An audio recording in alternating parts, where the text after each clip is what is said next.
What is up, everybody? Hoang Zero here, and today we have for you the BT16 tier list. BT16 is probably one of the highest powered formats we've had in a very long time, in which we've gotten a ton of brand new decks as well. So this is going to be a long tier list. Joining me today, as per usual, we have Zero. Hey. All right, and to kick us off, we're going to start with one of the most, if not the most popular deck going into the BT16 format, Armors, right? So Armor's got one of the strongest secrets we've seen in the game so far, being Magnamon X. This Magnamon X is it becomes a 15k, has an unsuspend, it becomes immune to everything. You can reproc this multiple times. It's just this big bungus tower that can push quite a bit of damage as well. Overall, it's a really strong card accompanied with the low-end aggro strategy of Armor, so that way you can either play super fast or you can play a more controlled style. Not to mention, you have access to cards like the Heaven's Judgment, which is an insane board just into the format. So overall, this is probably the deck to beat, I would say. This is probably going to be the most popular deck in the format overall in terms of play rate, and I think it'll see a fair amount of success. James, what do you think? I don't know if I agree it'll be the most popular. Really? Okay.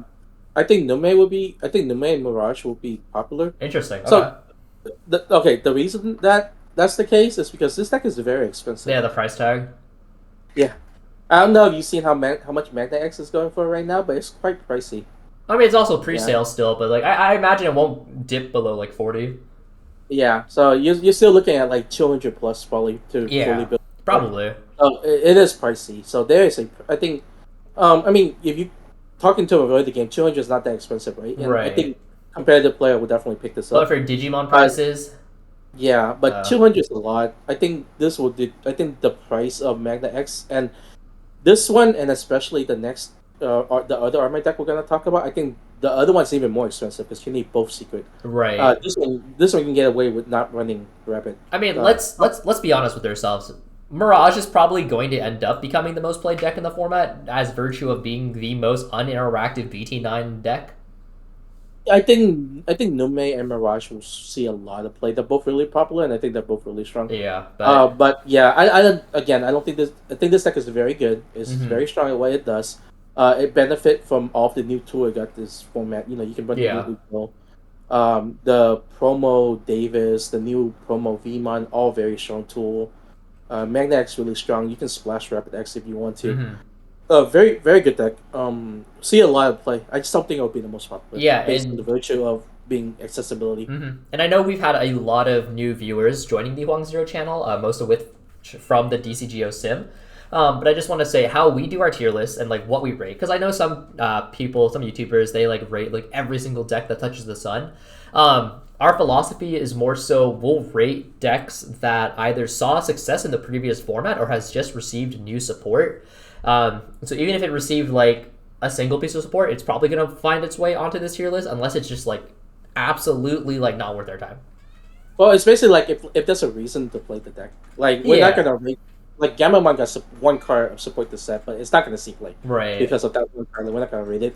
And also, we spend time discussing every choices. We don't just say, "Oh, hey, this card is good. This deck is good. It goes here." I mean, every single one of our tier lists. I don't think we've had a single tier list. Or no, we've had one tier list that was below an hour. Everything else has been above an hour. Right, but I'm just saying, we discuss where stuff are where they are. So we rate every deck under the sun. We'll be here for 8 hours. Yeah. All right, moving on. We do have Yellow Vaccine. As you'll notice, I have separated some of these decks by more, I guess, standout cards, specifically because a lot of these decks share cards. Rapidmon shares cards with Yellow Vaccine shares with Armors. So instead of putting Magna X in your face, which can represent a bunch of different decks, we're gonna be obviously Patamon's in the Yellow Vaccine deck. Yellow Vaccine has arguably one of the strongest, if not the strongest, high roll in the format. You Patamon turn 2 into a Rapidmon, and then you what is it you can Golden Armor, you can Emissary, you can do a whole bunch of different shenanigans, really. Yeah. And you just turn one you pad a training.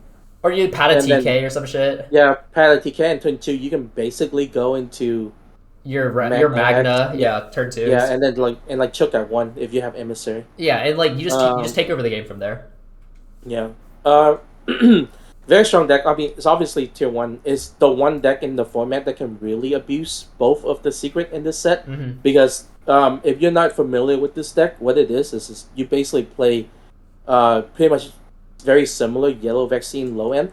But what you do is you opt to play 8 of the Rapidmon, the level 4 Rapidmon armor. Because what that allows you to do is, one, all of the Rapidmon is able to directly evolve into Rapid X. So you have access of having your level 4 be able to go into a Rapid X and swing and remove something on like the turn it comes out. And then the other option, and a lot of times you're gonna be free evolving with Patamon, so like that play is like almost, it's like a net 0 memory cost for you. Yeah, because the Rapid X gives you back 2, so like... Yeah, Rapid X give you back 2, you evolve for free, and then the Pata give you 1. So like that's and then the TK. So if you have that setup, the play is actually 0 cost for you to go into Rapid X. And then the other thing you can do is you can play Awakening of Golden Knight, and then you can go into Magna X, or you can evolve your level 5.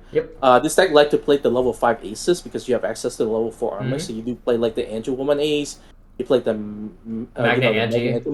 Yeah. You can play some of the other level 5 option. Yellow have actually really solid level 5 option you can go into, and then you go into Magna X. So that's basically the deck. You just get like crazy value off of your Patamon engine, and then just scale your opponent out the game by blowing up, turn 2. Yeah. This is the most expensive deck in the format, though, unironically, because you will need 7 to 8 of the secret rare. Yeah, so there's 2 points I want to make. Number 1 is, I think when one of the things I would like to see going forward into the future, I would really like to see Mega Gargomon actually make its appearance in the Yellow Vaccine deck. I don't think Japan did it as much, but I think with Mirage being way more popular in the English format than it is, at least it was in the Japanese format before the tail end, because Mirage didn't pick up hype until like the very end. Well, one thing you can do is you can play Shaco in this deck just for the protection evolution, and then you can use Shaco as your bait to go into Gargle. Well, to be fair, if you have Rapid X, like they have to burst mode it, and if they can't swing on the 5 and they can't swing on the 6, then like they're not OTKing you. So like that's also something that goes for you. So like just in general, like having Mega Gargo in the Yellow Vaccine deck, I feel like gives you an extra safety net versus Mirage. Whereas like like pure armors, if they have BT13 Mock Galgamon and they have like the unredirectable, which is a lot easier for them to proc now because of the new BT16 Galgamon, which forces you to draw a card. Because that card only gives unredirectable if you have 8 or more in hand as your opponent. Being able to like just swing around the Magna X is very annoying, like super annoying. So that's why having a card like Mega Gargomon to shut down that OTK could be like really, really good. And like James said, having Shakomon in your deck potentially, guaranteeing you have that ace play online could be very valuable. Yeah. And then a second thing I want to say is Yellow Vaccine, its high roll is strong, very, very strong high roll, but its low roll it puts it as one of the weakest, and not the weakest tier 1 deck, I would say. Because if you... The issue is you're very reliant on seeing the BT14 Patamon. So without the BT14 Patamon, your level 4 evolution are incredibly expensive. Yes. Because you're playing both Rapidmon. And you're not on Terrier, so they're all going to cost 4. Yeah, so it's extremely expensive. So if you don't see your setup is a little bit slower than average. Yeah, because that's the luxury of like pure armors, right? Is that like it's much more freeform. Like you see insert rookie here, you see insert Magna here, and as long as you see like the correct, like you see like Magna X, like you're cooking, right? Well, also you get a ton of memory efficiency with both, because you play both Louis and Davis. Yeah. And then you also have like the other Uko giving you memory if you opt to play 8 Uko. Mm-hmm. So you have a lot of option on the way to build that deck, and all of it is very memory efficient. This deck's not so much. This deck does rely on you seeing very specific pieces early to go off. Yeah, I mean, like, if you don't see Golden Knight, if you don't see Pata, if you don't see Emissary, like, the deck, you can feel the difference, I would say. Yeah. Very, very high, pretty medium, low roll. Yeah. It's still strong, still very strong. Like, yeah. Even low rolling this deck will still stomp some of the lower tier, like tier 2 decks, but you'll feel it playing against the better decks. Yeah. Moving on, we do have Numemon. Numemon started out as the best deck in the BT15 format, and towards the tail end, it was overshadowed by Mirage. But going into BT16, it does receive a couple new tools. One of which is the new BT16 Ukomon, which now you have 8 Ukomon, and as you play Nume, you know just how insane opening 1 Ukomon was, so now you've just doubled your chances. And you've also now have Valkyremon Ace, which Valk Ace is super strong because being able to blast Ace on top of your Monzai X into the -5, with Monzai X on average is like -4. If you have Monzai underneath, it's another 3, so that's 7. And then Valkyrie is a -5, so that's 12k that you just snipe off the board. If you have blocker underneath the Valk from BT14 Numemon, then you can block any because you're -5, right? So realistically, it's basically a 17k blocker. Yeah. The other thing is the new Ukomon is a really huge buff for the deck because it fixes one of the issue with the deck.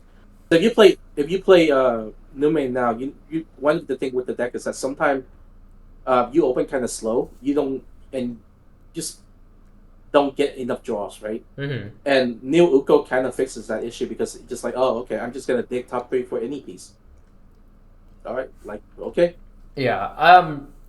Overall, the deck is very consistent. It's very fast. It has control aspects. It really just does everything you want it to in the game.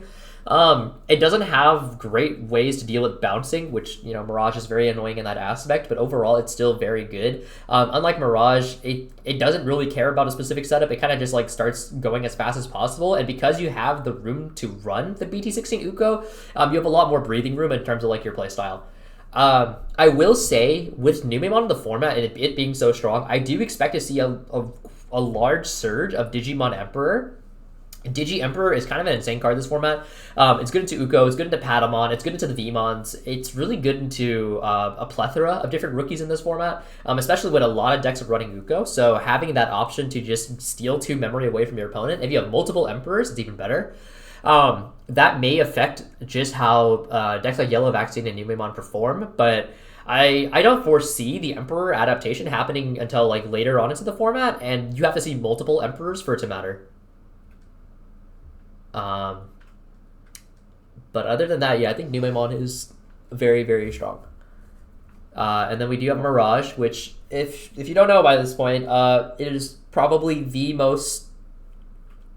What's the word? I want to say head ass, but that feels a little mean, but I think it's the most accurate. It's the most solitaire deck in the game. It is the most solitaire deck in the game. It is the last remnant of BT9, which is kind of crazy when you think about it. Like I guess there's Luga. Luga care about your opponent having stuff on board. That's true. That's true. Actually, yeah, I can interact with Luga. I can't interact with this stupid dog. Like Luga also doesn't go through like blocker with protection. No, it doesn't. Yeah, I mean, like realistically speaking, like Mirage is it's one of these, right? Like one of these at the end of the day will probably become best deck in terms of like play rate and success. Mirage is very popular right now. It's seeing a ton of results. Yeah, it's doing really well, and it has the tool to play around the new armor deck because you do have the unblockable. Yeah. From the BT, it's BT13. It's 13. Yeah. So you have the unblockable from there. The new Galga forces your opponent to draw. It's a +1 memory off of training. It's also a jamming source as well. So now you can run Gomamon and what was previously occupied by Betamon. So now you have another source of unblockable. Yeah. It also gives you a draw too. A cycle, which is really huge for this deck consistency. So like very huge piece for the deck. Overall, the deck is really good. It's getting better. I don't see any reason why it shouldn't perform like this. It's just going to be really good going to the format. I don't see any hard counter or really bad matchup for this deck. Potentially, like it has the ability to just beat everything. I think the only thing that you may run into is we now have multiple aces that could give Mirage a little bit of trouble. Mega Gargo obviously has always historically been a very good ace in a Mirage. And now that Shakomon is in the format, we could see a lot of decks teching Shako to guarantee the Mega Gargo ace. Not to mention there's also Vikemon now as well. Vikemon's also pretty good into Mirage. Valkyrie, at least with the new aces we do have, a way to answer Mirage, but on average, this deck is still ignoring everything you do and still Yeah. Well, so one of the bigger things I think is very interesting is if a lot of Mirage players, they like to just like stack training boosts and stack like memory boosts and like then go off in one turn. But if they're staring down dragon mode, then they can't use training because then you just evo into fighter mode and then just shoot the stack. So that was one of the reason I feel like Imperial saw quite a bit of popularity in Japan. Yeah. Is because dragon mode does counter the stack training thing, and then it's also pretty good into Nume specifically, right? Because Nume float into like another body and like, you activate dragon mode, right? So it's good in that sense.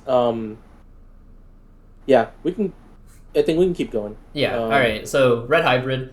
This is the deck that refuses to die. No matter how much I hate it, and no matter how much I give it shit, it keeps constantly performing. Which kudos to it. I don't know how it does it.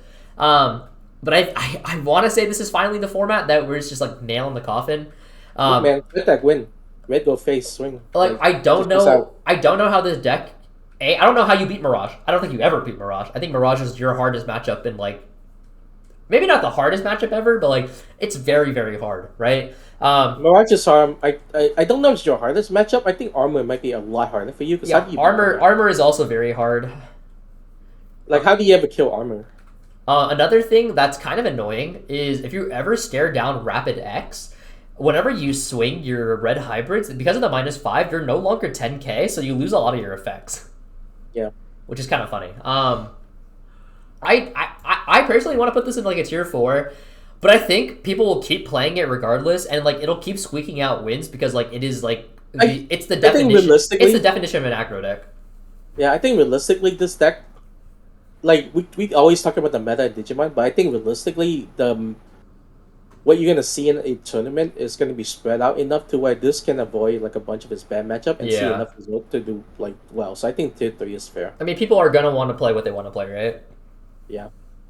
All right. Next, we do have Luga. Luga did receive some new cards. It received the new option, which is the Demon Wolf of the 9 Castles or some stupid name like that. Yeah. It's better named than Digi Metropolitan Police, whatever. But it's like it's okay. The option is like very, very okay. It's almost good enough, but I mean, like let's be honest. The real piece of support that Luga actually received this format is Dinobemon. Dinobemon is very good for the deck. Being able to grant anything that you grant Rush, right? And so it also revives a free Digimon. So if you have Ukomon in trash, it's able to grab that back, and you can give that Rush. I do think, I do think the meta has become really rough for you though. Like, Rapidmon X is not ideal for you to deal with, especially if you play into the green variant and they have protection from deletion effect. Yeah. Because you swing with Alliance and then both the Alliance and you get -4. So you're swinging like for very puny numbers of your Alliance check. You can't pop Magna X so you don't get your unsuspend. I don't know. The feel across the board seems like it has gotten harder for Luga. I think even Police is kind of problematic for you because Police can do a setup to where they remove your board as you're doing your OTK. I mean, like, I think if Luga is gonna succeed, it's just gonna like outright OTK your opponent without interacting with them. Like that's best case scenario. Yeah. I do agree the field has gotten significantly harder though. Yeah, and how do you get a beat bugs? You don't? Question mark? Because you swing like 18, right? And then bugs get bigger than 18 pretty easily. Yeah, and they can also just redirect you into some fucking like weenie. Yeah. Yeah, that's hard. Okay. Yeah, Luga. I mean, like, I think it'll see some okay play. I don't have a lot of faith in it personally. When you have so much armor purge and like big bungus towers running around. And wait, so because you're playing effect is, can you even play around Dragon Ball? No. Well, I mean, no. Because your realistic option is you go into hell, pop dragon mode, they petition, and then you like make another stack. Well, if you no, like, it's not. You swing, you swing, play a body, dragon mode activate. You evolve, play body, dragon mode activate. It all happened before you get your pop. Right? Yeah, so you have to hell Luga, pop it, force the partition, and keep turn with analog after the Hell Luga and then somehow get into Fenrir off of that. That seems really hard. I don't know. I guess Luga can be grateful we don't have the Ancestors option yet, because then it would actually be a wrap. I mean, like, at least and then you have Taka Mikazuchi and all that other new support, but like...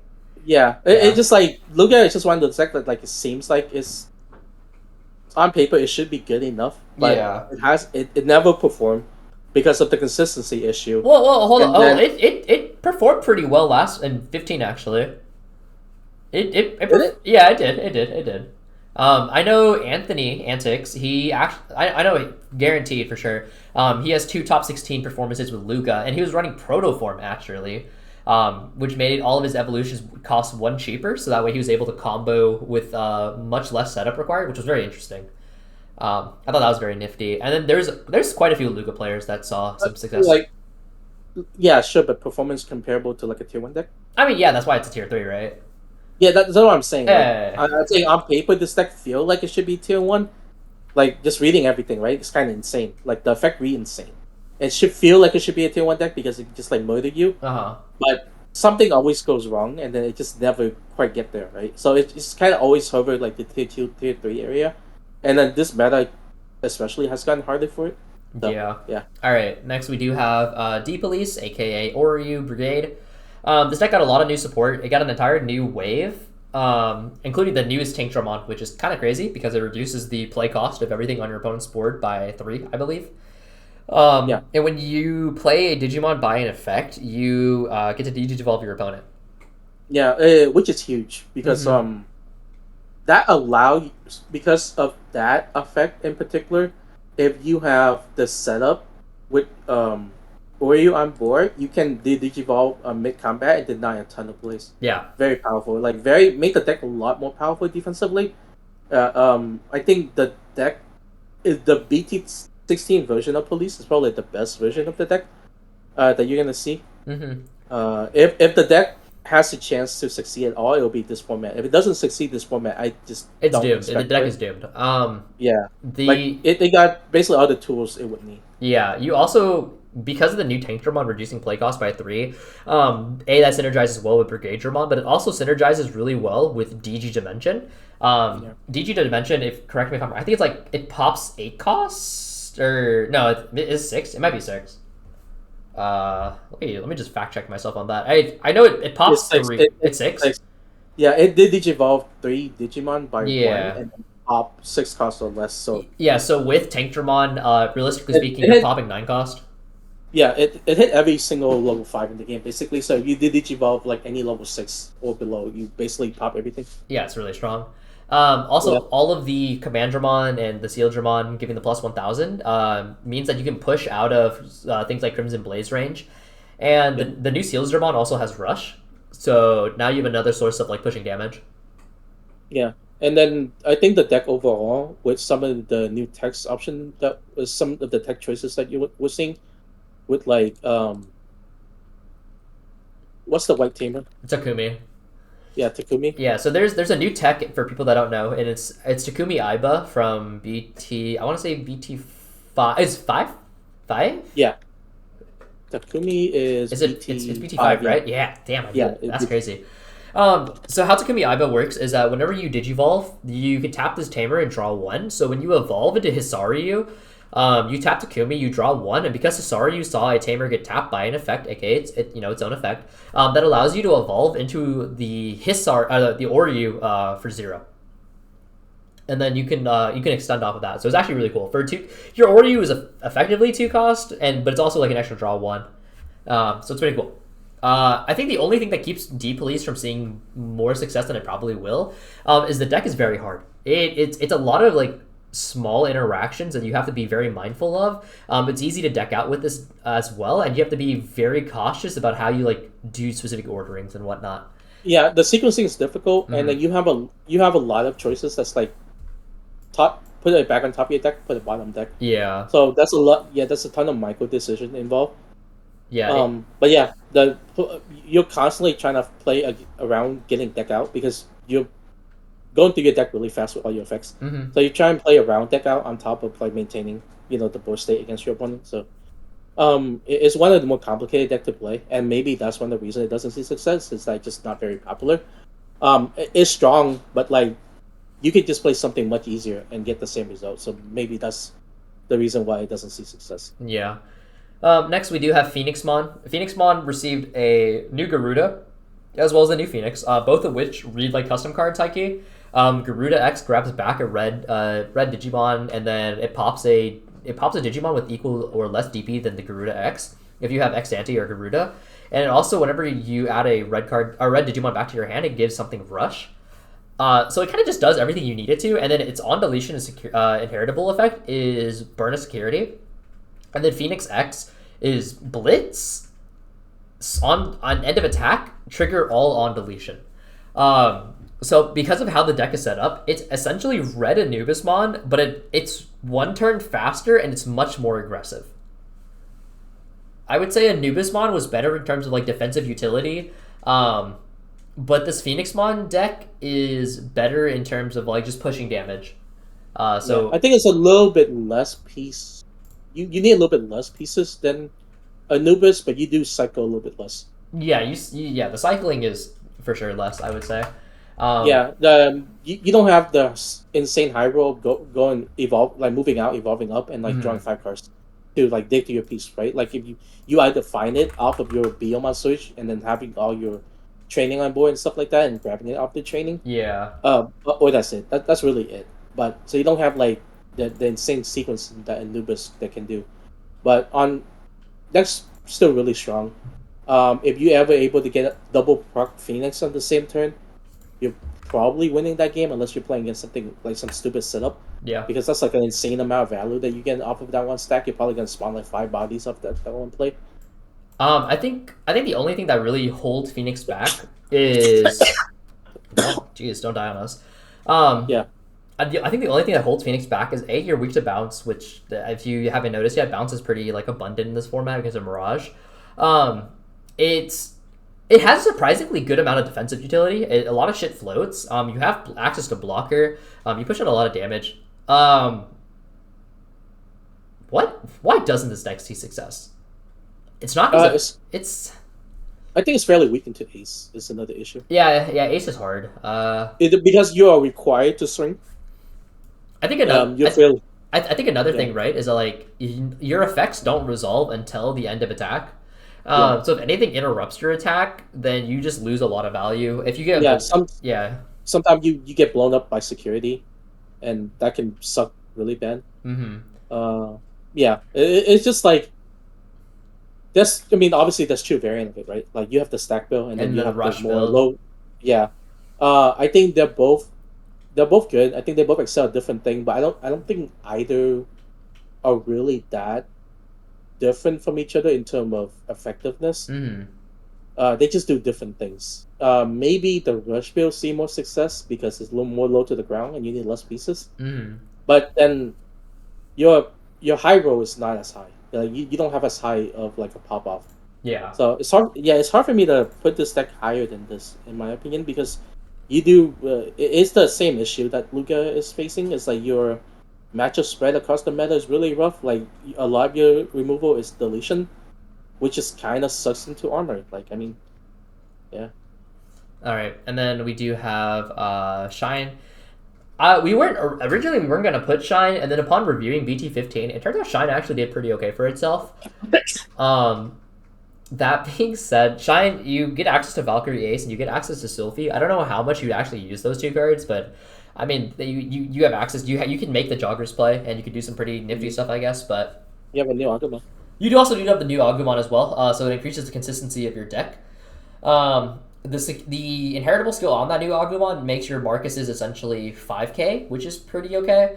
And again, just grabbing stuff is always welcomed.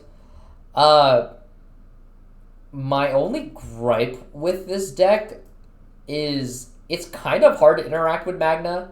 And when I say kind of hard, I mean it just is hard to interact with Magna.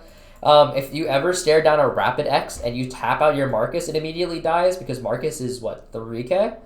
So it gets shot by Rapid X, and Mirage is always just going to try to flip you. So, like, into a fair amount of the tier 1, it's pretty rough. It's still it's still inconsistent. Like it still have the same consistency issue it always has.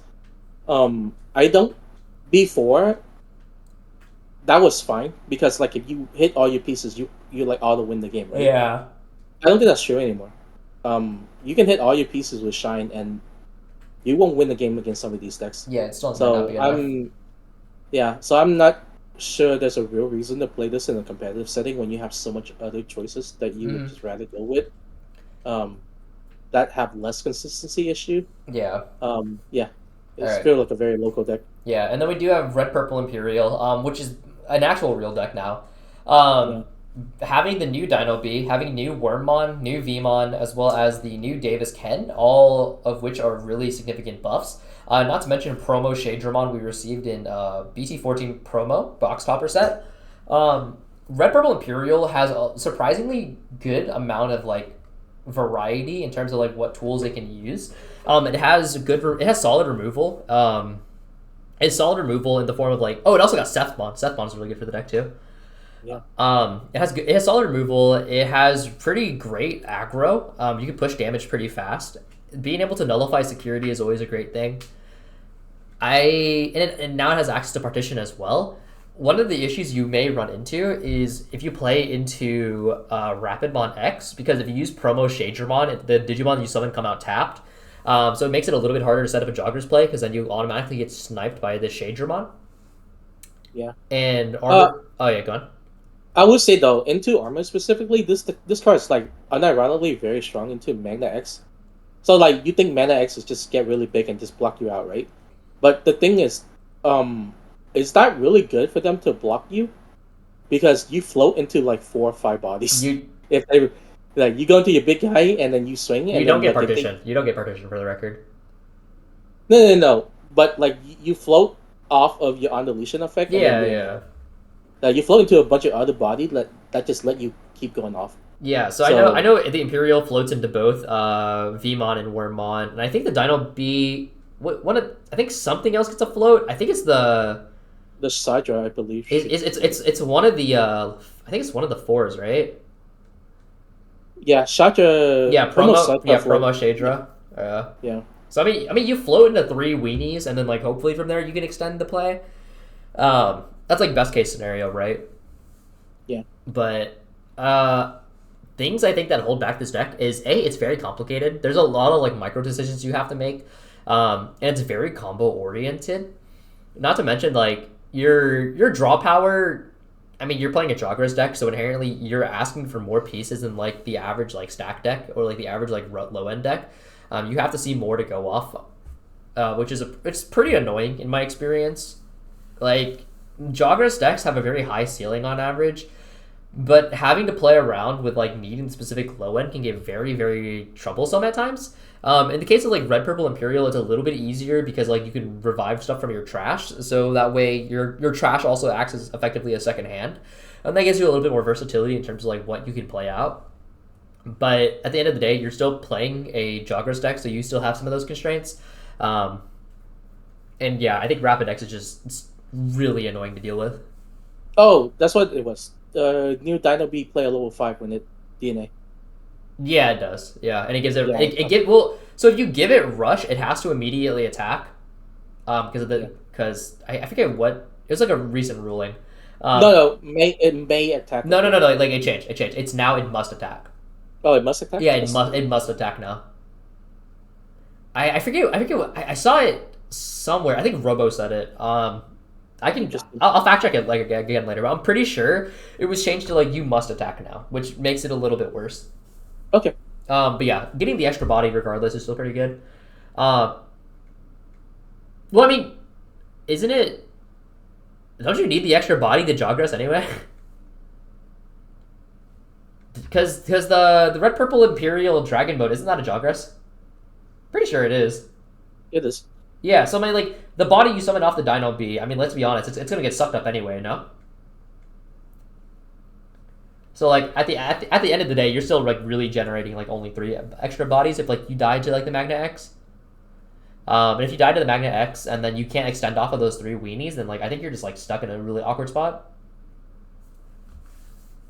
But yeah, so overall, I think it has like some competitive viability. I think it could be like really, really strong. I'm very interested to see how this deck goes. I don't think it's tier 2. I think it's competitive, but I don't think it's like super competitive.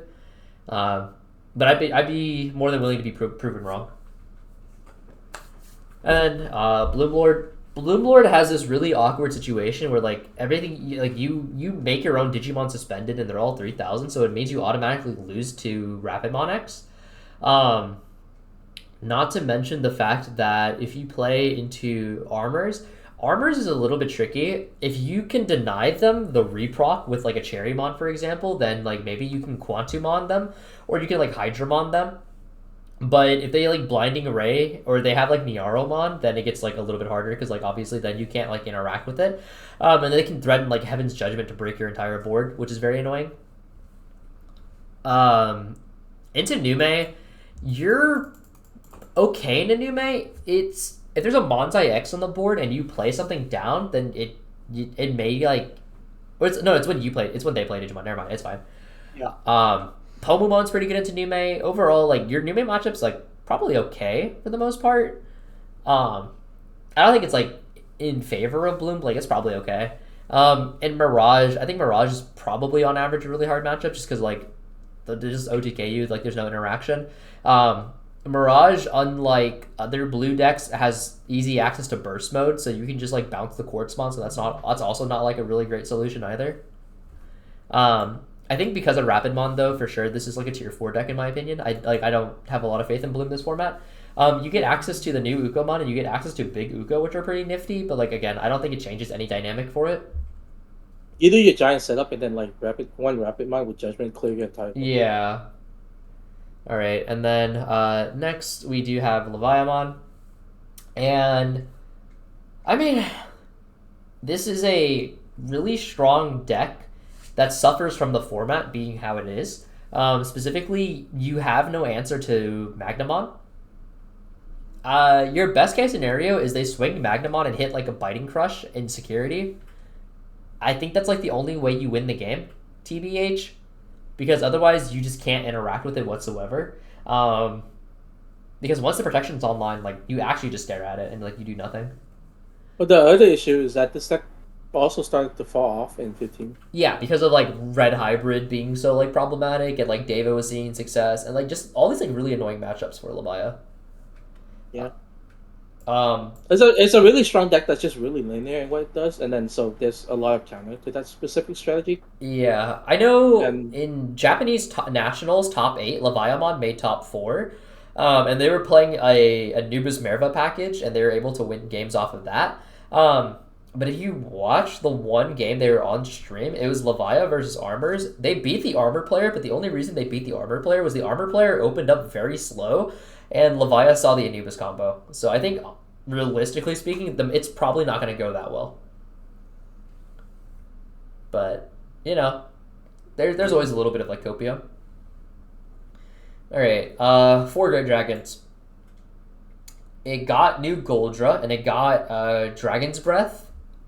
And it's really cool because you can make 2 more tokens.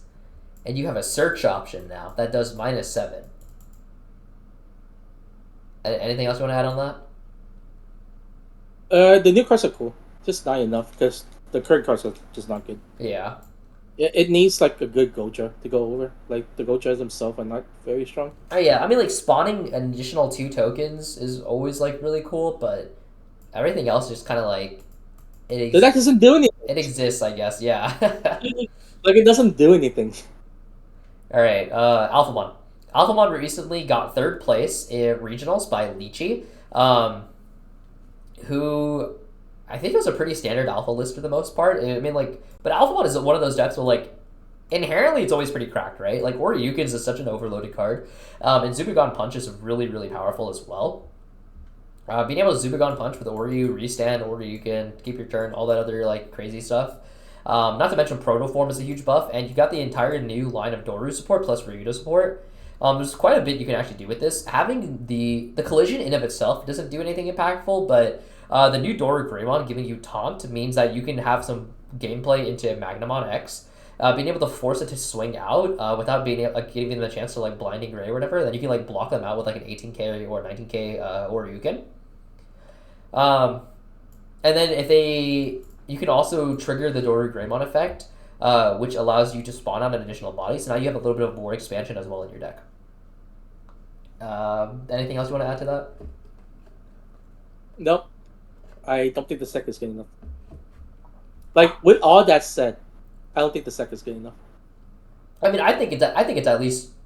I personally have more faith in it than Red Hybrid. Me personally. Not that I think it'll see more play, but like, I don't know. I think it's neat. Yeah. But like, I don't think there's enough synergy with the new support to do anything for it. Yeah. I can get behind that. All right. HeavyLeo.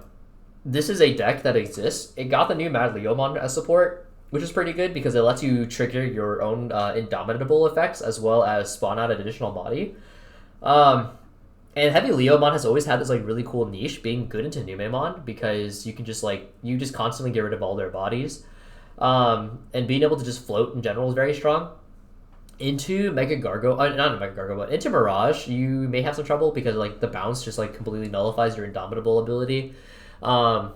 Into Imperial, if you trigger Indomitable, unless it's specifically the HeavyLeomon, the Imperial will just fighter mode you away, which is very annoying. And if you swing on HeavyLeo, they can also just like use fighter mode to shoot you away. So Imperial is probably not like super great of a matchup. The D-Digivolve can help into Pyildramon specifically, but if they're on the Imperial already, it gets hard. Into Yellow Vaccine, I don't think you have a good way to deal with Magnum on X, right? No. Like you're a good Heaven's Judgment deck, which is pretty nice, but like Magna X specifically, I think is very hard for you to deal with. Because like you can block with HeavyLeo, which is feasible, but then like it falls into the issue of being too slow. Like, the deck itself is not inherently bad. Yeah. But the problem with it is that it's a little bit too slow in a format. Like, this is the same issue that it would have against Anubis, right? Like, it's a pretty decent deck, but Anubis just set up too fast, so by the time you get to where you want to be, Anubis would already kill you. Yeah, I agree. Same situation here. By the time you get to where you want to be, your opponent's already on the Magna X, and you just kind of sit there and don't do anything. Mm-hmm. So I think that's the issue with it, and it's not very good at playing around the Magna X, and it's just a little bit too slow into the rest of the aggro meta. Not great into Nume also, because Nume can just also Digivolve you, so that's an issue. Yeah, but I mean, at least the Digivolve and Nume is like a 2 of, whereas like your HeavyLeomon strategy is like guaranteed to resolve every game. But like, yeah, you also get the Digivolve by Magnamon too. In Nume? No, in armor. Oh yeah. Okay. I'm just saying that's a lot of ways to get around your particular gimmick of abusing HeavyLeo. Which is valid. Next we do have Malomyotis, which it received the new Arukeni Mummy Tamer plus Mallow. Will they ever give this deck like an actual level 4? No. Because like if you give it an actual 4, like it has legs. It does like some pretty cool stuff. But level 4 would you give it? I don't know. Myotis X was a pretty big buff though. Myotis X was pretty good. Yeah, but that's a level 5. Yeah. But yeah, it's like I don't know what you would need to give this deck to make it viable. It's not very good. It like you have this really cool recursion and you have like a really cool security burn and stuff. And the gimmick is very nifty, but I think the new stuff is really cool and you can do some really awesome line of play. But the payoff is that's always been the issue with this, right? It's like you do all these intricate combos and it looks really flashy, and then your payoff is like the most like average SR boss card. Yeah, they refuse to print a good Malomyotis. I mean, probably a virtue of the fact that you cheated out on like turn 2 or whatever, but you know, it's fine. Coming up next, we do have Deva. Deva was a like solid deck, like a very good deck, and now I have like no faith it performs. Mirage is a really hard matchup. like Mirage is a very hard matchup. This matchup sucks. I don't know how you out armors. Armors is it's just one of those things like you actually cannot like interact with armors. Like what do? Like none of your aces touch Magna X. Your Fanglong doesn't touch Magna X. I actually don't know what you do into that matchup. Like you can run Heaven's Judgment, I guess, but like if they're immune, then like it does nothing. Yeah, I don't know. Like it just, I think with the presence of Magna X, I have like very little faith in Deva personally. But the other issue is that your level 6 are significantly worse now because they're all deletion. Yeah. So like a lot of times you can get removed, and your counter remove will get armor push. So that's the issue. Yeah. All right. Next we do have SecCon. SecCons are actually pretty solid. You have a lot of versatility in the type of aces you can run. You now have Shakomon as well, which can either which can do a little bit of like healing shenanigans. Not like healing shenanigans. Like you degrade your opponent's stuff, so it's a way to like get bypass like their on deletion effects, and then like you don't care if you heal your opponent if you're just trying to like go for a deck out angle. And the fact that options resolve in security prior to Magna X getting his protection means that you can just sometimes nuke the Magna X out of orbit. And security control also has a chance to just nuke the burst mode out of orbit. If you have things like Digivolve or like Ultimate Flare, for example, is really good into cards like the Magna, like Numemon. Just in general, I think security control has a very strong niche, just being the one of the few decks that always has interaction into the best decks.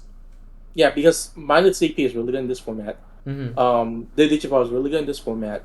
Bounce is pretty good in this format. You, as security control, have option to go any of those route in terms of removal. And then on top of that, you can evolve, like you mentioned, you can evolve the Shackle, and then you have access to setting up Ace Play now. So you're even more defensive than before. You're not always reliant on security RNG now. You have more tools to play defensively to stall out your opponent and try to play for the deck out angle. Yeah, I mean, like with all that being said, there are still things you have to be aware of. Like Mirage has a burn, which can be really annoying. If like you don't hit like very specific bombs, you just get OTK'd. Armors, if they have Blinding Ray, they can just outright ignore your security. They like Blinding Ray to like double Fire Rocket, and like they tell you like or Zubagon Punch, more specifically.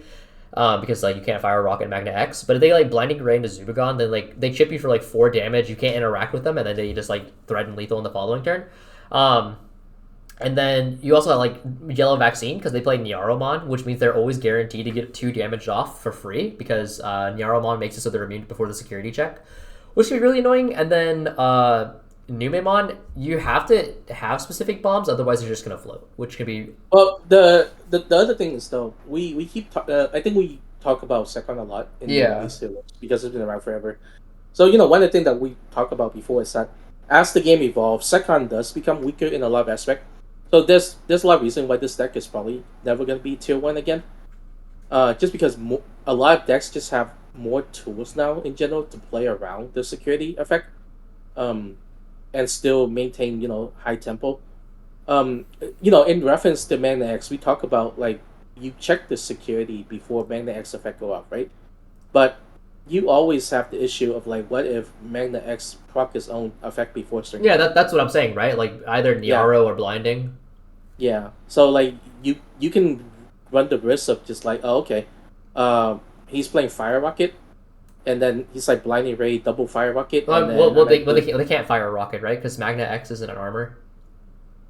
Oh, yeah, it has to be Zubagon.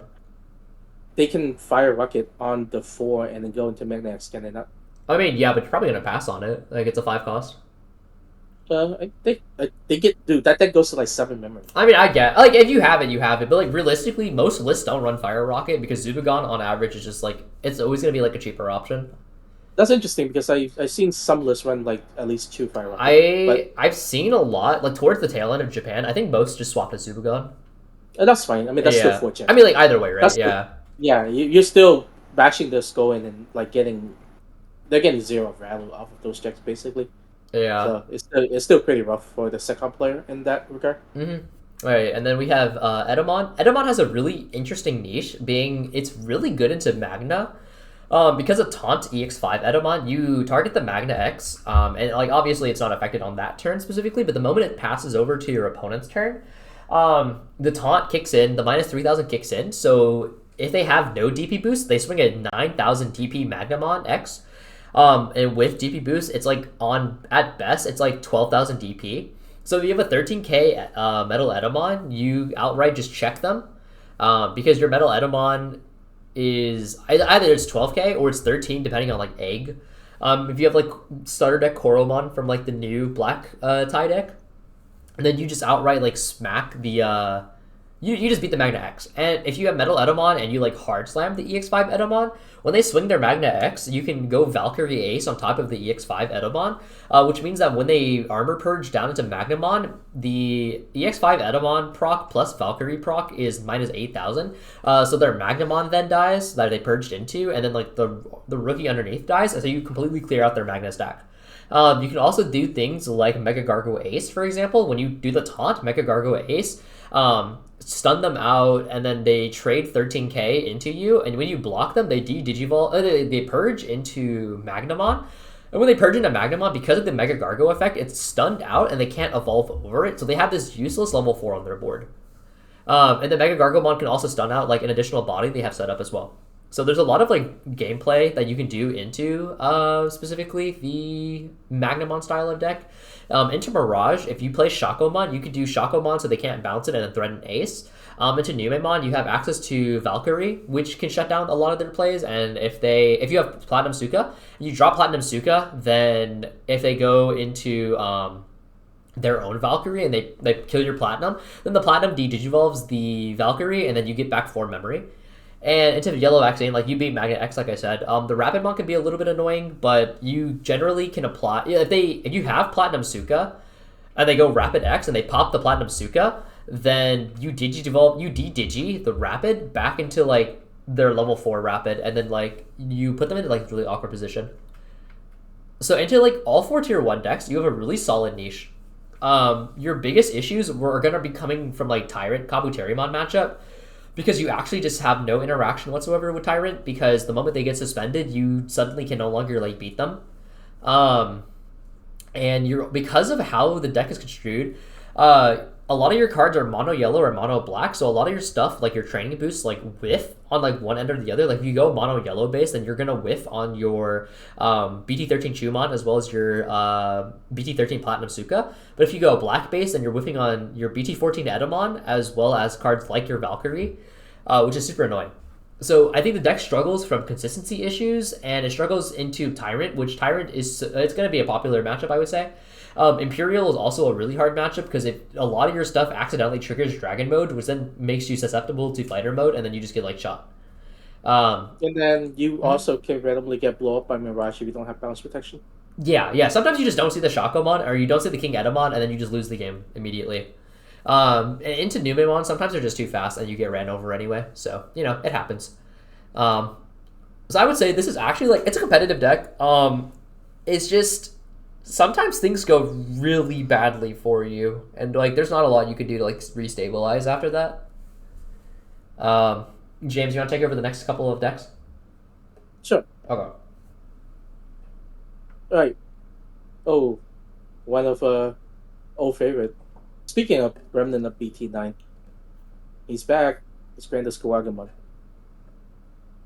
So the interesting thing about this deck is that it didn't really change that much. The only thing that really happened is that we basically got a ban reverted with the new Grand Kawagamon Ace.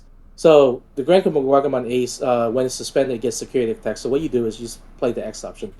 And so you swing, you get your extra security, and then you digivolve into the Grandis, and then you unsuspend and do your 4 checks.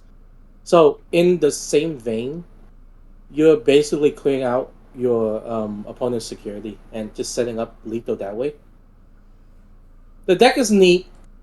I just personally feel like this strategy is no longer as effective as before. There's too many aces in the game. You have like Imperial Dragon Mode. Just this particular strategy of just playing a bunch of boosts and then hoping to OTK in one stack this doesn't really work that well anymore. So I don't see this deck doing really well at all. I feel like this is a local warrior deck, and maybe you can cope into being like tier 3 competitive, but I mean, realistically, you can't. You really can't. yeah, yeah. Um, I mean, if it were a yeah, true BT9 deck, it would be able to like actually outright OTK you, but it just can't. yeah, You're yeah, always like 1 or 2 damage short. So yeah. The other fact is that because you're playing ace now, so when you get removed, you lose a bunch of memory. So that's another yeah, issue. that's pretty I bad. guess you have Tamer removal. I mean, Good for you. yeah, you do. Yeah. It's Okay. That's it. yeah, yeah. So next, my boy Terrier. So Terrier is what this represent is the basically the Terriermon advanced deck that we got, and all of the subsequent support that you get in BT16. So this is just gonna be like the green base Terrier. You play your Terrier, you play Terrier X. I mean Terrier X is a really powerful card. You get piercing. It let you evolve into everything for one less, so you climb like much faster. The issue with this deck is while I think it's very strong, and you do have access to both of the secret, like the other two variant of armor. One of the issue that you run into is that I think it's a little bit too fair compared to the other two. It doesn't have the speed, the pure speed that blue armor with Magna does in terms of pressure, and it doesn't have the super high roll of yellow vaccine. It's like the middle. It's very stable because you do have access to double typhoon, which is a really powerful option in terms of having your consistency. You have access to the level 5 rapid mod, which give you the digivolve and protection.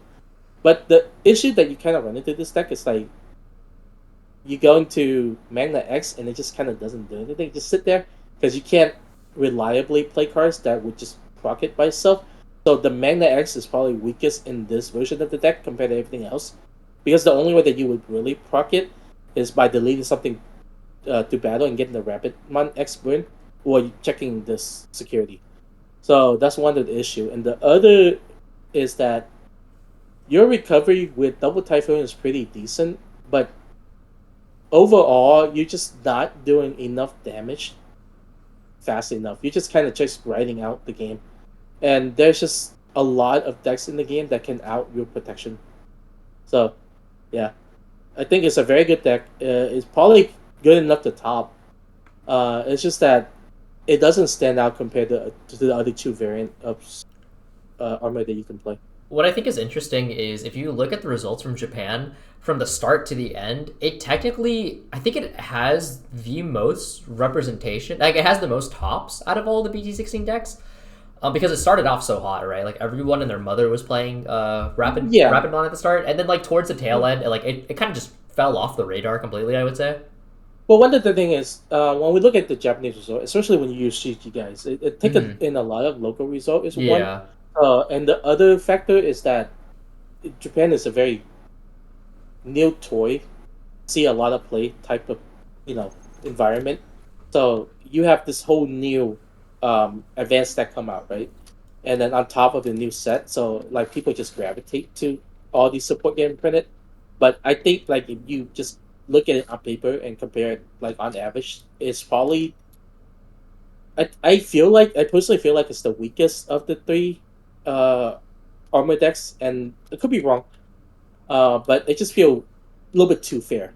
Maybe there's a version of it that's a little bit more aggressive and can get the job done, but the issue that it has is that it just doesn't close out game that well. Yeah.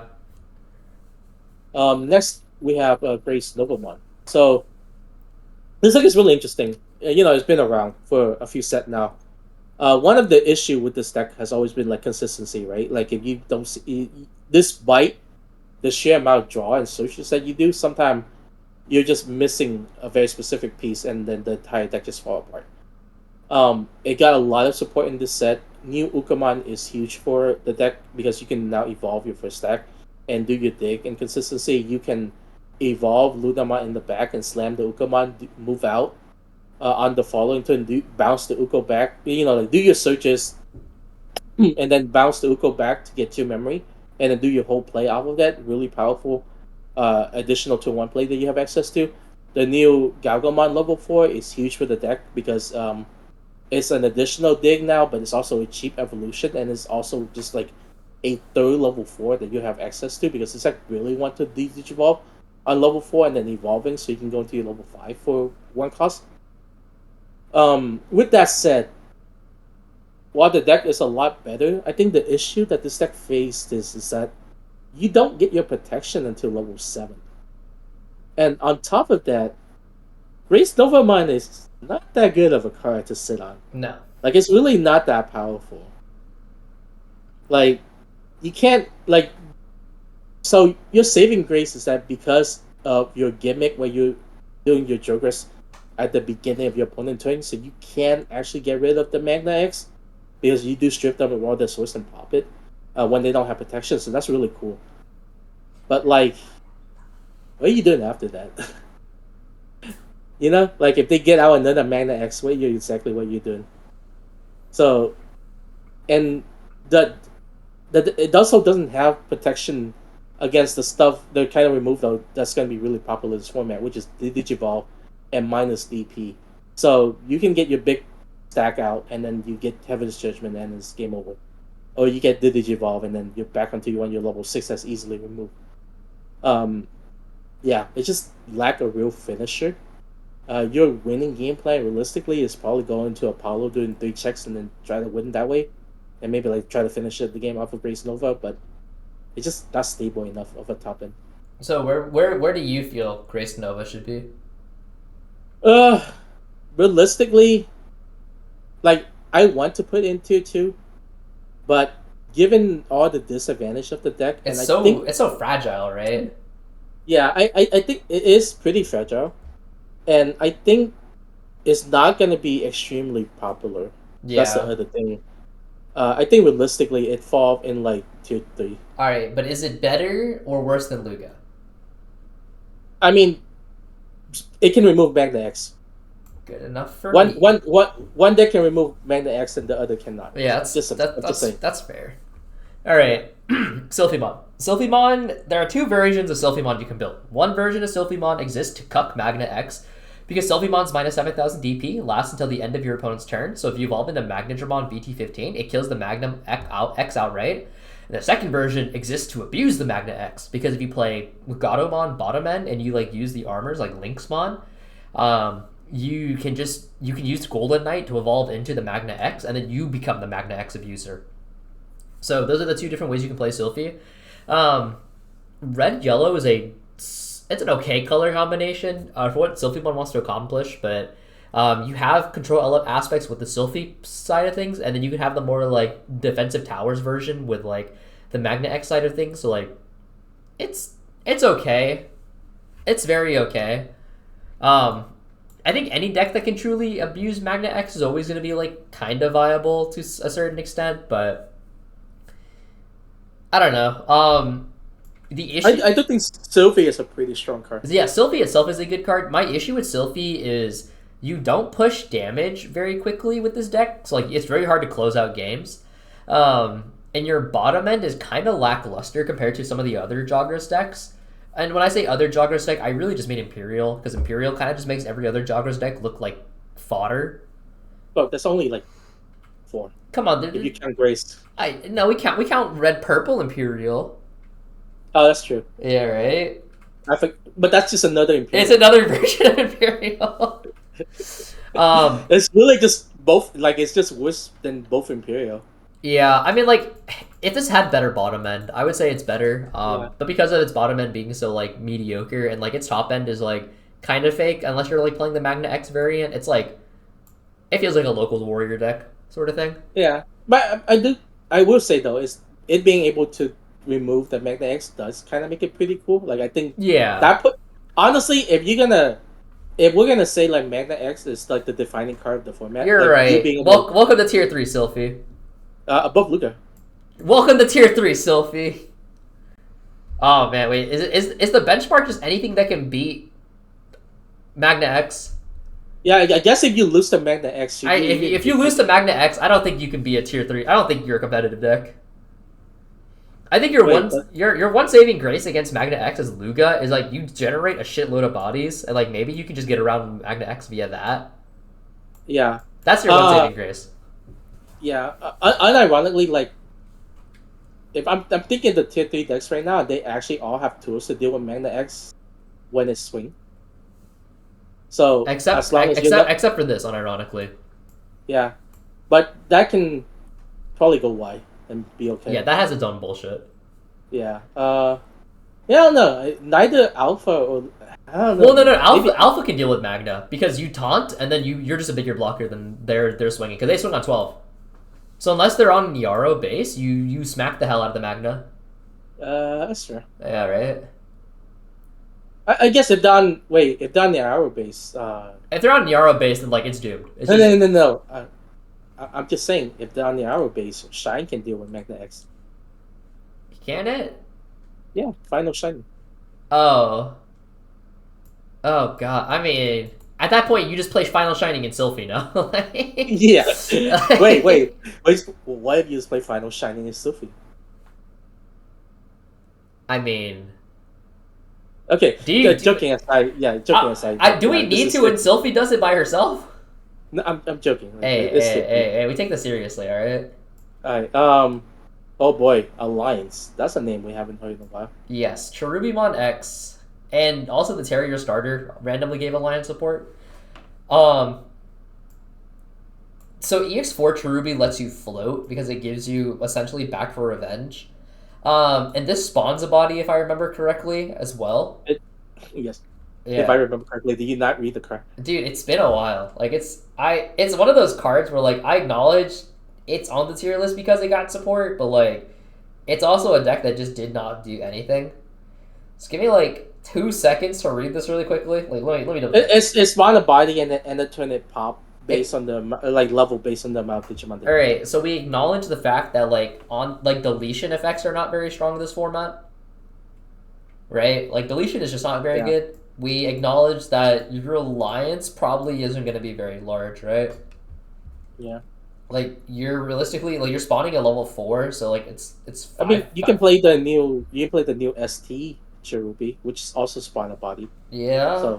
So you technically get 3 bodies. Okay, and then what? I don't know, man. And then Heaven's Judgment comes down and like smites you. I didn't get that far. All right, you know what? It's better than. Wait. This is 13. It requires 3 Heaven's Judgment, bro. Wait, what? Cherubi X is 13. It required 3 Heaven's Judgment. Oh, easy.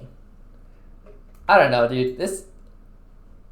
There's no way this deck is better than Red Hybrid. Probably not. I don't know, man. Like. All right, moving on. Whatever. Let's talk about better, like less depressing green decks. Actual decks. Tyrant, Kabu, Terriermon, and Imperial Ultramon are like the unironic definition of local warrior decks. Not like this local warrior deck, but like actual results local warrior. They had such insane turnouts in terms of like tops as far as like the Japanese local scene went, and then when it came to like higher like actual tournaments, like regional level tournaments, they fell on their face. Like, well, it's really funny because you're like, ha, I play this giant bug is immune to your Digimon effect, and then your opponent go Heaven's Judgment. They go, ha, Heaven's Judgment, and you go, oh man. Yeah. And you go, oh wait, but if I drop a 5, then it takes several Heaven's Judgment procs. And then they go, okay, ST Magnamon, okay, bounce the whatever you just spawned, okay, Heaven's Judgment, and you go, oh man. And you go, okay, I play Shivamon, and they go, okay, bounce the Shiva, okay, Heaven's Judgment, and you're like, oh man. And you're just like, huh, okay, well that was kind of lame. Alright, well. And then you also get OTK by Mirage. You're like, oh, dude, I'm just gonna wall out Mirage. And they go, okay, BT16 Mock Galgamon unredirectable, and you're like, oh man. I guess are you even that good into Numon? That's a. Okay, so I feel like you might be too slow to deal with Numon. Well, I mean, I think if you get your wall up fast enough, you're probably okay. Because the yeah, but doesn't Numon play Judgment also this format? Why would it not? They do play. Some lists do. Not every Numon list will play Judgment, whereas every Magna list will play Judgment. It's just like you're a victim of the format. Well, the difference is that Magna Judgment is always going to be 24K because of Magna X. Nume Judgment is kind of awkward because I think it's on average like 18, right? And because it's 18, you have to dedicate 2 procs into Tyrant, so like you might be. Wait, no. What? You can hit 24 because you have Uko. You have 8 Uko now, so you have access to white. I guess. Honestly, it feels kind of hard to get like 3 colors on the board because like yellow black is like Nume plus like hoping you have a Monzai plus like the Uko survive. Like if you have all that, I guess you have 24. But I mean, couldn't you just Monzai into a body? I mean that's what I'm saying, right? It's like if I guess if the Uko lives and you have enough memory to like drop a Nume and like have enough memory to, like Evo into like Monzai X or whatever, like I guess it's fine. And then you have like if you have the Monzai plus Monzai X proc, then like I guess it's okay. Yeah, it's probably fine then. Yeah. If you run Heaven's Judgment, you're probably going to Tyrant, and if you don't run the Heaven's Judgment, then you're probably going to get walled by Tyrant because like you have Izzy plus Metal Life Kuwaga, which are both like redirects. The only issue I think with Heaven's Judgment and Nume is your Uko doesn't grab it, right? Because it only grabs Tamers and Digimon. So if you see the Heavens off of it, like it's gone. Well, on the bright side, Tyrant's probably not bad into SecCon if you play Shiva. Yeah, no, Shiva's really good into that. I think the only caveat, weirdly, right now is that Tentomon is like $18 a pop. So if you don't already have your Tentomons, the deck is like randomly really expensive. Yeah, that's so weird because I bought 2 sets of Tentomon and then I bought you the alt set for your birthday, and they're all like double in price. It's so funny. Why did you buy 2 sets of Tentomon? I don't know. I just felt like it was right. Congratulations, I guess. Like I don't know. But yeah, like Tyrant. I like the book boy. I think Tyrant's a really good deck, but Heaven's Judgment is such like a prevalent card in this format. It's like really hard for me to like want to believe in this deck, because everything is just asking to like Heaven's Judgment you, right? Yeah, unironically, it's Heaven's Judgment the format. That card probably needs to get shot. That card should get shot, yeah. Like, I'm like, oh, okay, if you're not tired of Heaven's Judgment after this format, let me tell you about Ancient Garurumon Heaven's Judgment. Let me tell you. Okay. With all that said, I do think this deck is still good enough. It is good. It is very good. It is tier 2. Is it better than Terrier? No. I think Terrier can abuse. The fact that Terrier does have access to both of the secret does make it really strong. And it's also a Heaven's Judgment deck. Yeah, it is the better of the two in terms of Heaven's Judgment. I think Terrier win that matchup anyways. Yeah. Yeah, so that's the issue that you run into. All right. I think Terra and Riley have like slightly better matchup into like Nume. Yeah, that's fair. Yeah, like because you have a lot of tools to deal with them. You have to make a Gargoyle Ace, and then like Rapid X can be really annoying for them. Mm-hmm. Well, I mean, they have the Digivolve, but yeah. Or yeah, but you're on immune to DP minus though, right? You're on immune to DP minus though, right? You're not. Yeah. It's probably fine. Yeah, it's fine. Yeah. Next we do have Imperial, and again, Imperial's like it did really well at a locals level, and then like come regional level, it like kind of flopped on its face because it's a Joggers deck inherently. So you're always asking to see more pieces in the average deck. We always talk about this, but the inherent problem with any dual color deck that's not ShineGreymon. Yeah. That have multiple bottom end with different color, right? The issue with those decks is that you don't have the luxury of playing 4 training, which is a huge boost to consistency of any deck, right? So because you don't have access to 4 training, Jugger's deck are just inherently more inconsistent. Imperial is the best of them, obviously, because you do have access to a crap ton of draws. So you mitigate that. You have access to really strong searcher. And new Davis Ken is really good. Yeah, new Davis Ken is really good. You get to play your searcher every single turn. New Pyildra is pretty broken. Yeah, like your new cards, like the deck is really good. New Imperial Dragon Mode, excellent card. Yeah. Really good anti-training. You think they made Dragon Mode anti-training because the deck itself is so allergic to training? Possibly. I would like to see more cards like Dragon Mode that does deal with training to just like hurt training a little bit. Yeah. But yeah, Dragon Mode is a good step in that direction. Really powerful card. I think this deck doesn't really shine until we go into BT17. Where you get Ancestors. As it is, it's still really good. Yeah, I mean, like, it's arguably, like, the best Tier 2 deck, right? Like, I agree. I think it's probably the best of the Tier 2 decks because I do think it has... It doesn't have the... It has decent answer to Magna X. It doesn't have the best answer to Magna X, but, like, if you deal into... If they're ever not on Magna X and they're on, like, the regular armor and stuff like that, your Short Strip is really strong into them. Your Short Strip is also really strong to Nume. And then you also punish Nume for floating.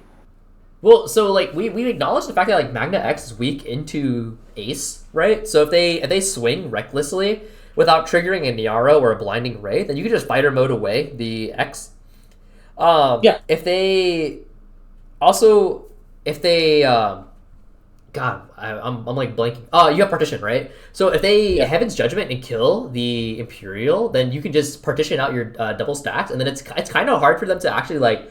I mean, they're probably not getting rid of both stacks, right? Because of I mean, they just spent 7 memory, right? Yeah. Also, I think you're just inherently pretty solid into Nume. Yeah, I think you have like a very solid Nume matchup. Well, so if they play anything off of Manzai X that triggers the Dragon Mode effect, and then you just like snipe everything. Well, it's also not just that. It's because your removal is all bot deck based. Yeah, you're not really deleting anything, so they're never floating. So that's the other issue. Like Nume into you is gonna face the same issue they have into blue decks, which is like they don't float, and then your Dragon Mode just gonna shut down their play. So into Mirage, which is a training spam deck, Dragon Mode's really strong. Into Tyrant, you have access to Giga Death, which is kind of funny because it absolutely nukes their entire board. But you don't even need Giga Death, right? Like you could just naturally you just play Mega Death and like get through stuff. You don't even need Mega Death, right? Like you actually just get through everything like naturally, I feel like. But regardless, like Imperial, the ceiling is really strong. It has really great multi-attack patterns. It has good removal. If its consistency was better, it'd probably be tier 1, but like it's a Jagras deck, so inherently it's just less. But new Davis Ken gives it a lot of gas, being able to play your searchers out for free. Yeah, Petition is a great tool for the deck because one of the issue with Imperial that's always have, every version of Imperial always have, is that either you pop off, but then if you don't win and you get removed, your recovery is really hard because you're a Joker deck. Yeah. Partition is really good in that regard. I know people say, oh, it's only 2 level 4, but I mean, that's still really significant. Yeah. In my opinion. I mean, when the 2 level 4s become Pyildra, which is swinging at you twice, and then like they combo off with Imperial, yeah, it's like, I'd be afraid. Mm-hmm. All right, next. Dorugora, specifically the collision stuff. I mean, this deck doesn't... it doesn't get good until 17. Because what is your payout right now? It's fake. It's not even the payout. Where do you play? Yeah. This deck literally does not have enough cards. Like, you can play the old Dorugora stuff, but why? Why would you play that stuff? It annoys me so much that the egg for this deck is not SOC. Right? Like, that's such a weird decision. Like, I guess they just... I don't even know, man. Like, I actually don't know. Like, this has inherent synergy with SOC stuff, and you're like, oh, okay, maybe I can play SOC. But the egg is not SOC. So, like, you can't play anything that evolve into SOC. Yeah, like, you can't do any of the Lugamon stuff, which is really annoying. I guess they were trying to be careful with you mixing support, but then, like, why make it have synergy with SOC for no reason, and then, like, make it, like, impossible to splash the support? Yeah, I don't know, man. This is one of those weirder ones, I feel like. Yeah, it is a very odd choice. The Dorumon itself is also kind of weird. Like, you have protection against everything except deletion. Right? Which is, like, really annoying. Because it's just like, you randomly are going to lose your stack to freaking deletion? Come on, man. I mean, at least you have bounce protection, which is pretty good this format. Yeah, you don't have minus DP protection, though. No. Oh, yeah, unless you have a Doru Gray, the BT13 one, as well as the 7. The 1-up? Yeah, the 1-up. Well, no. Both the old Doru Grays have it. Yeah. But I'm thinking about, like, the BT7 one. Yeah. Okay. Gabubond, aka Primitive's favorite deck. He got 5th place at the most recent NC Regional, and it actually gets a buff this format because of the new Ukomon. It's probably one of the better decks that abusing Ukomon because it's just a low-end aggro deck. And Gabubond itself is pretty good, bot decking level 5 and lower. Swings 3 times. If you have red plugin like Prim was using, then you're dealing 6 damage pretty consistently. I don't know. Seems pretty good. Louis has really strong synergy with Matt because Matt's not once per turn, so you're just constantly generating value, making it into like a one-cost Louis. Yeah. Overall, seems pretty solid. I guess the only caveat is like Bond is 14, if I remember correctly, right? You're gonna have issue OTK into the Magna. One thing that you do have, one thing that you do have access to, is you do have access to Warp Magna. Yeah. So into Magna X, you are able to stun them, which prevent them from reparking the Magna X on the following turn. So that's one of the benefits of the deck. You also, I mean, like if you really wanted to, you could also just run blue plugin, right? Yeah. That's You have access to running blue plugin, so too. Yeah. But yeah, the deck's pretty good. This is a weird one for me. I think this deck is almost good enough to be tier 2. Like I feel like this is good enough to steal games. It's very solid, right? Yeah, like the fact that it bounce removal make like this deck will clear out a Numon board too, which is the good thing about it in my opinion. But in many ways, it still feels like you're playing a worse version of Mirage. I think the one thing about the difference between this and Mirage is like you're much more low to the ground. Like you're not as piece reliant as Mirage, and you're playing the game like a lot faster and a lot sooner. Yeah, a lot of times you are able to really quickly kill off of that Gabubond warp play. So that's I do think the deck is good. I don't know. I feel like it's. I think it's closer to tier 2 than tier 3 to be honest. I can get behind that. Yeah. Yeah. It might actually be the best of tier 3. Really? You think so? Yeah. I think unironically this probably see more play than Police. Yeah, I don't actually think Police sees that much play. This deck is hard. Yeah. The other thing is that I feel like it has more. It has a better. How do I put it? It has better matchup spread than Burst into the meta. Just like by the nature of the deck, like you just randomly pop off and win before. That's fair. That's fair. All right, LordKnight. You can play the new Valkyrie off the LordKnight effect, which is really cool because then you can Valk into like a Ruin mode to apply like a minus 10k to your opponent, and then like they go into the minus 5. The deck runs out of cards in hands way too fast, and it's very like one-dimensional. Weirdly enough, your defensive utility is also just non-existent. Yes, you can Blast Ace into Valk, but like, then what? Not having any protection, lacking the ability to push, lacking card draw. Yeah, I'm square. BT18 forehead. All right, Shaco. Shaco's very interesting because yellow black is probably the best color combination as far as like blast aces go. You have access to Valkyrie, you have access to Vike, and you have access to Mega Gargo, which are 3 of the best aces in the entire game as far as 6s are concerned. Shaco being immune to Digimon effects also means like you're almost guaranteed to resolve an ace play. If the deck itself wasn't so reliant on ace as its like main win con, it'd probably be a lot better, but like because it's kind of iffy. You can replicate the same playstyle as Sylphie by going into like a more Magna X heavy variant because Armadillo does have armors. I mean that would be fine, but I don't know. It just feel like the weakest version of all that, and it just the cards themselves, like the decks themselves, it doesn't lend to the strategy of winning the game. It's very stally. Like it's arguably like the bottom end for Shaco is worse than Sylphie. Yeah, definitely. Yeah. All right, last deck on for the tier list is Minerva, which received a buff because of Mad Leomon. So the combo that you can do is when you swing Minerva, at the end of the battle, Minerva will pop itself because of Mad Leo, spawn a body off a Mad Leo effect, Minerva effect, spawn Merva, Merva spawn double body, and then that's 1, 2, 3, 4. That's 5 damage. And if you have Back for Revenge on the Minerva, and then when it dies, you can respawn the Minerva, and that's 6 damage. And if you swing the Minerva, and you somehow pop the Minerva, like off a D-Claw, or like an Ignite or something, then you can spawn another Minerva, and then you generate another. It's 8 attacks. It's an 8 attack combo. So, very cool. The only caveat is your opponent has to have, I think it's, I want to say 2 or less to do. It might be 1 or less. I can't remember off the top of my head off immediately. Let me see. It's like a really annoying restriction for the Minerva to get like the pop-off effect.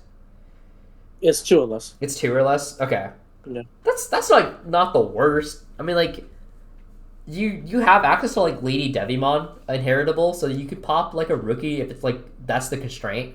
Into Magna X, if they block you out, you still get to spawn into like Minerva plus like Back for Revenge Minerva, and if you have like the Ignite, then you can just rinse and repeat. So like you actually can like push through Magna X. With Sillymon, all of your stuff is also bigger, like and big enough to like bypass the Rapid X effect. Um, Mirage is probably really annoying, but like, what isn't annoyed by Mirage? And into Nume, I mean, like it's Nume. You know, if they play something out by an effect, if you have Minerva, then you also get to play something out by effect, which is Yeah. kind of nifty. I say the issue with this deck is that just ace. You're playing into a lot of aces. Yeah, it for sure depends on the ace, right? Certain Yeah. aces will just outright like body you. Yeah, you get smacked by Zudo. You get smacked by Imperial Ace. Imperial Fighter. Yeah, fighter mode is annoying. Zudo's annoying. We're at least in the case of like level 5 aces, it's a little bit easier for you to deal with as far as like removal goes, or like having to remove the card itself. Vike is also an issue for you. Vike is an issue. Yeah, Vike is definitely an issue. Yeah. You could always just like declaw the Minerva to get off your combo, and like that's okay. One of the things that you could do is if you have Sethmon, or yeah, if you have Sethmon, or even Pandemonium Flame, right? Pandemonium Flame is a really great way to deal with aces. You Pandemonium Flame away your Minerva to pop like their 6 or lower, and then you get to resolve the effect. If you revive Sethmon and you give it rush via like Falcomon giving a retail under Minerva, then you can swing the Seth to pop something and then pop their ace. So like you have some semblance of counterplay, but like yeah, definitely aces can be very annoying. I'm biased and I want to put this in like low tier 3 because I think it's like a really really cool deck. And I think it has like some interesting niches, but like admittedly, yeah, like aces are kind of annoying. I don't know. It's one of those decks where I feel like if you get off the setup, like very few things can like actually stop you. But it's like, can you get to the setup before like you get your skull caved in? So it's like a very awkward like I don't know how I feel about this. Like I said, I'm biased. I want to put it like here. What do you think? Yeah, it's just like does this deck actually see play? No, it probably. Well, when the version of this deck existed back in BT12, it saw play, and it just hasn't been viable since. But now that it's who's realistically playing this deck other than like Ying? Oscar, Mr. Llama Boy himself, my goat. Ying's gonna come back to Digimon just to play this. Joe Doby, my purple hero, my goat. I mean, yeah, I think the deck is very fun. It's very neat. It's just like it's a lot to get off in this meta. Yeah, I mean, it's a big ass. Yeah, I feel like as we get more aces, a lot of these like super combo deck is just gonna. It gets harder and harder to like make them work out. Yeah. Yeah. It's just like, oh, I do this insane crazy play, but your opponent have one specific ace or whatever, you just get blocked. Blocked from the entire game plan. Yeah. So it's neat. It's very cool. I like the combo. Awesome. It's like a 7-card combo, but it's awesome. What? No, I mean, it's like a 2-card combo from hand and like a 3-card combo from trash. Okay, calm down. Yeah, back for revenge. Okay, 3-card combo from hand. Like, what do you want from me, man? Come on. That's not the worst. Okay, all right. That's not the worst. All right, but yeah, no, it's very neat. Yeah, I mean, like this is my bias pick. I'm gonna throw it on there. Not like anyone's gonna question it. Oh yeah, it is so much better than Shaco. You got it, man. Yeah, hell yeah. All right, so that's the tier list. I'm very interested to see how BT16 pans out. Like we said before, it's a very high-powered format. Everything kind of feels like it's really good. Yeah, like realistically, we talk about tier 1 and tier 2, but it would not be surprised me if this end up being like a 2 to 3 deck format that just see result and then nothing else. Yeah. Yeah, because like we could have a situation where like the top 3 just start dominating everything else. Mm-hmm. Yeah, like this is probably one of the biggest jump in power creep that we've seen in Digimon in terms of like Yeah. yeah. I'm trying to think. Sylphie. This might be a local. I mean, it's probably like, we're being realistic. This is probably like, it's probably Alphamon and Luga's probably local worthy. uh Like Luke. Luga's realistically not beating a lot the armor deck this format. It's hard. It's really hard. Yeah. Uh, I'm gonna leave it at the bottom of tier 3. I think as virtue of being a BT9-esque deck, it'll probably be okay. But the issue is like you even against like a Rapidmon X, you swing into like a Rapidmon X, you don't get your unsuspend, and then the Rapid can also just block. They armor push into a regular Rapid and block. I mean, let me think. Dude, you just suck into armor. I mean, like it's really bad. It's hard, yeah. You don't beat bugs. You don't beat armor. You don't beat Imperial. Like Numon probably just smacked you. Like there's 3 deck that can run Mana X and just tell you to go pound sand. Like SecCon can still be rough. I'm trying to think. Well, I guess not true because you can always go wide against SecCon. So I feel like into a lot of these decks you can just go wide and like it'll be okay. I think in virtue of like being one of the decks that like has access to like the widest board for like very little like setup value or like not setup but, like investment value. Normally, I would agree with you, but then one Heaven Judgment clear your entire board. Heavens is so broken, dude. The fact that all your stuff is in Heaven's threshold is an issue. A lot of your level 4 like die to a combo of Rapid X and Judgment, and then like they get infinite memory back. Isn't it only once per turn? No, but I mean like they haven't you for 5. Oh yeah. And then like they also have like inheritance stuff, to get memory. God, this is so ugh. Like it's not real. I don't think this deck is real this format. All right, is that the hot take of the tier list? Luga's a local warrior deck. I don't think it's a hot take. I don't think you can even out police Board State, to be honest with you. Really? Like, because police can shut you down. Police like get immunity to Digimon pop effect, and then they just evolve into warrior. They wait for your second swing and they go evolve or you bot deck the Luga, you lose your turn.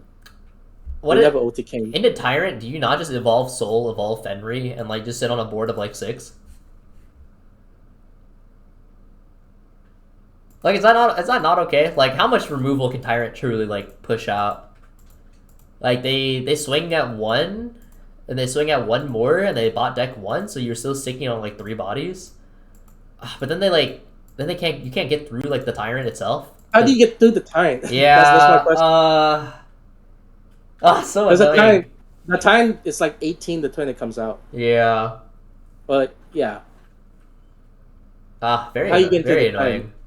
Yeah. Like you're never killing Tyrant. Yeah. That's the issue. They're removing your board, and you're not going through the blocker. Like maybe that's a world where you can do it. I have to see the matchup, but like doesn't feel like it. Can't like the only way you beat Imperial is like Imperial Brick and never get into Dragon Mode. Yeah. It's the moment they hit Dragon Mode, you probably auto lose. Yeah, the game is probably over. Yeah. All right. This is fine. I will settle for this. All right, but anything that needs to move last second? No, I don't care enough. All right, well, good enough for me. All right, that's the Hoang Zero tier list. Ta-da! Yeah, I think realistically, what's important is tier 1.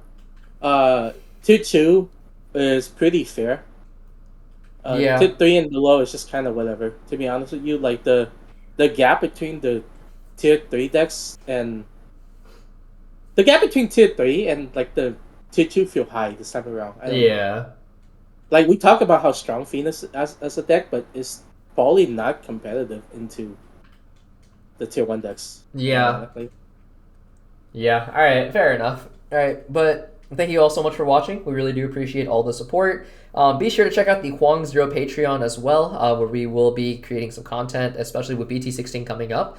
So if you're interested in seeing some behind-the-scenes competitive content as well as some early access deck lists as well, be sure to support that. And thank you all so much. Oh, go on. Yeah. Well, one note. Common question that we get constantly all the time. When is BT16? When is BT16 for DCGO? Yeah, 2 weeks after the official release. It might not be 2 weeks, but it will be after the official release. Yeah, we just we will what we'll do is we're gonna, because we actually have a significant amount of changes coming up in this new version. So stay tuned. We're gonna release a video that go over all the changes that's gonna happen with the new version of the game. With the launch of BT16, which we will consider our official 1.0 launch, basically, you would say? Yeah. Yeah, our official launch of the game that's out open beta. All right. Anyway, thank you all so much for watching. We really do appreciate it. The more I think about this, I think this is a local Warriors deck. Anyway, I thought about it a little bit more. I was like, you lose to Mirage, Nume is hard. Like, I don't, it's fragile. Heaven's Judgment is cringe. Like. Yeah, you make her run very sad. It happens. All right. Anyway, thank you all so much for watching. We really do appreciate it. Peace out. Bye.